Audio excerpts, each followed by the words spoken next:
মাস ধরে মাইনেটা বন্ধ, 6 মাস ধরে মাইনে বন্ধ। নিজের কোনো রকম কোনো প্রবলেম না থাকা সত্ত্বেও, যোগ্য হওয়া সত্ত্বেও মাইনেটা বন্ধ। সরকারের কোন রকম কোনো সদস্য কোনো ভূমিকা নেই, কিচ্ছু নেই। আপনারা বলে দিন আমরা চোর, সেটা তো করতে পারছেন না। আমাদের ওই মাঠটা পর্যন্ত আমাদের কাছে আছে, সেই ওই মাঠটা আমি বলছি ওই মাঠটা আমার, ওই মাঠটাকে আপনি আইডেন্টিফাই করুন, ওটাকে অথেন্টিসিটি প্রমাণ দিন, দিয়ে বলুন আমি চোর। আমাকে ইনকোয়ারি করুন পার্সোনালি, ইনকোয়ারি করে বলুন এই ছেলেটা চুরি করেছে। আমার বাড়ি থেকে যান, আমার পরিবারটা দেখে আসুন, আমি এই ছেলেটা কত লাখ টাকা দিতে পারি। আমি সেই পরিস্থিতিটা না দেখে শুনে আপনি এতগুলো ছেলেকে চোর নামে পুরো প্রহসন চলছে, 6টা মাস ধরে যোগ্য ক্যান্ডিডেটদের মাইনাগুলো বন্ধ। কোন রকম কোনো ভাবনা চিন্তা নেই এই সরকারের, কোনো ভাবনা চিন্তা নেই, শুধু অযোগ্যদেরকে বাঁচানোর জন্য উঠে পড়ে লেগেছে। এতগুলো লোক রয়েছে, 3394 জনের সংসার ভেসে যাচ্ছে, তাদের বাবা মা মরলো কি বাঁচলো কোনো ভাবনা চিন্তা নেই। আপনারা এখানে সারিবদ্ধভাবে দাঁড়িয়ে রয়েছেন, প্রতিদিন আসছি প্রতিদিন পাঠিয়ে দিচ্ছেন, নাটক চলছে এখানে, নাটক চলছে। এই চোর কমিশনের জন্য আজকে আমাদের কেন বলতে হবে? এই চোরের সরকার কমিশন,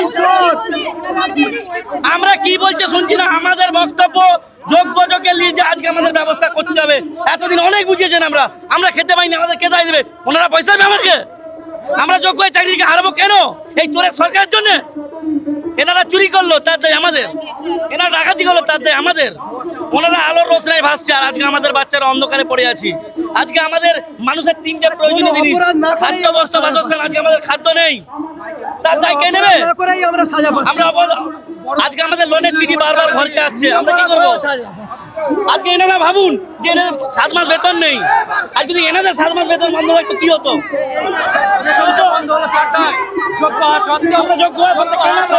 কেন আমাদের বেতনটা বন্ধ হবে? কেন বেতন বন্ধ হবে?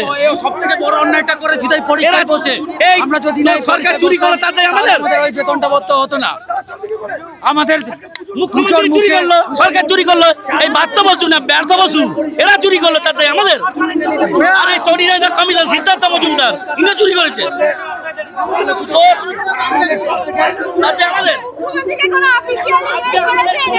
আজকে দীর্ঘ 7 মাস আমাদের বেতন নেই, লোন আছে 14,65,000 টাকা।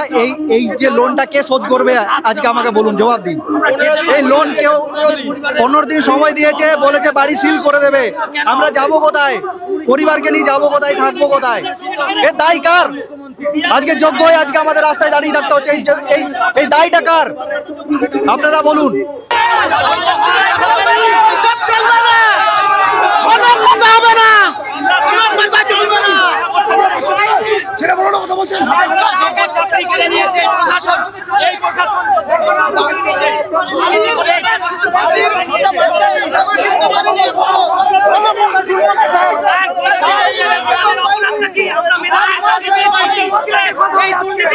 চোখে চোখ রেখে কথা হবে, চোখে চোখ রেখে। আমরা নিরপরাধ, কোন পাপে সাজা আমরা পাবো? আমরা নিরপরাধ, আমরা কেন সাজা পাবো? চোখে চোখ রেখে কথা হবে।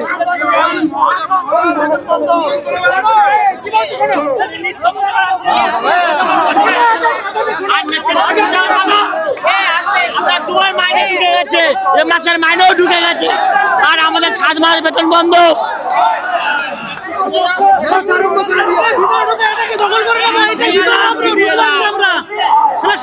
বেতন নেই, যোগ্য হয়ে এই ঘরের ভিতর বসে আছে, সবগুলোকে 8 বছর চাকরি করার পর চাকরি চলে যাচ্ছে। 8 বছর চাকরি করার পর আমরা নিরপরাধ কেন সাজা পাবে? সংবিধানে কোন আর্টিকেল আছে নিরপরাধ সাজা পাবে? নিরপরাধ হয়ে কেন সাজা পাবো? সংবিধানের কোন আর্টিকেলে আছে? আপনাদের 7 মাস বেতন পান না, আমরা যোগ্য শিক্ষা কর্মী, গ্রুপ ডি গ্রুপ সি। একদম এই দুর্নীতির কারণেই তো আপনাদের। হ্যাঁ, এই তো হয়েছে। সবচেয়ে বড় কথা, আমাদের মুখ্যমন্ত্রী তিনি স্টেডিয়ামে বসে বললেন যে কোনো যোগ্য শিক্ষক অশিক্ষকের চাকরি যাবে না। কিন্তু আজকে আমরা 7 মাস পর বুঝতে পারছি যে উনি কত বড় মিথ্যা কথা বলেছিলেন, আমাদের সাথে প্রতারণা করেছেন উনি। কারণ উনি একজন মুখ্যমন্ত্রীর কথা মানে আমরা ধরে নেবো যে সর্বোচ্চ থেকে বলছেন, উনার পরে আর কেউ বলার নেই রাজ্যে। তাহলে এই রাজ্যে যদি উনি যদি সর্বোচ্চ হয়ে তার কথা যদি উনি না রাখতে পারেন, তাহলে এই লজ্জা কোথায় রাখবো আমরা? আমরা কোন রাজ্যে বাস করি যে রাজ্যের প্রধান তিনি তার কথা রাখতে পারেন না? সবাইকার সামনে হাজার হাজার আমরা যোগ্য ছিলাম, তাদের মাঝে তিনি বলেছেন যে তোমাদের চাকরি যাবে না। আমি যতদিন বেঁচে আছি, আর আজকে আমরা মরে যাচ্ছি, আমাদের আজ পুজোর সময় আমার ছেলেকে একটা নতুন বস্ত্র দিতে পারিনি। আমরা কি খাচ্ছি, যে কি 7 মাস আপনাদের মাইনে নেই, সামনে দুর্গাপূজা অবস্থায় আছি দিদি, সেটা আমরাই জানি, একমাত্র ভগবান জানে। উনি তো জানবেন না, উনি তো নাচ করছেন, উনি জানবেন কি করে? পূজা উদ্বোধনে তো ব্যস্ত। যার জানার কথা তিনি জানেন না, কিন্তু আমরা না খেয়ে না দিয়ে আমাদের ছেলেগুলো কি অবস্থা হয়ে আছে আমরা কি বলবো। পরে ভিক্ষে করে আত্মীয় স্বজনের কাছে চেয়ে চুনতে খেয়ে বসে আছি, আর কিছু বলার নেই।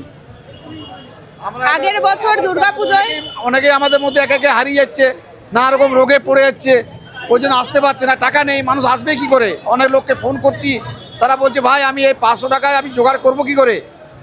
আসতে গেলে বাঁকুড়া বা দূর থেকে আসতে গেলে 500-1000 টাকা খরচা লাগবে, সে কোথায় পাবে?